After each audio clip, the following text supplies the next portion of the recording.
તો આવી ગયા છે આપણે સુંદરી સિલ્ક શોરૂમમાં. શું કરો છો મોહમ્મદભાઈ આ તમે?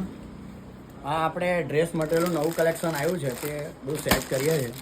જો આ ટાઈપની બધી નવી વેરાયટી આવી છે મલ્ટી વર્કની અંદર. તો આપણા કસ્ટમરને બતાવી દઈએ. તમે જોઈ શકો છો બેસ્ટ કોન્સેપ્ટ બધા આવી ગયા છે મલ્ટી વર્કની અંદર અને બધું સ્પેશિયલ દિવાળી કલેક્શન રહેવાનું છે. બહુ ફાઇન વેરાયટી છે. દુપટ્ટા બી એકદમ ફેન્સી ઓર્ગેન્ઝા ફેબ્રિકના રહેવાના છે. બીજું એક આ કોન્સેપ્ટ છે મીનાકારી વર્કમાં છે. પછી બીજું એક આ પલ વર્કમાં રહેવાનું છે ઓર્ગેન્ઝા ફેબ્રિકમાં. પછી સોબર વર્કમાં પણ રહેવાનું છે. જયપુરી વર્કમાં બી રહેવાનું છે. તો આ ટાઈપની નવી નવી વેરાયટી બાય કરવા માટે શોરૂમ પર વિઝિટ કરો. અમારા પેજને લાઈક, ફોલો અને શેર કરો. Thank you.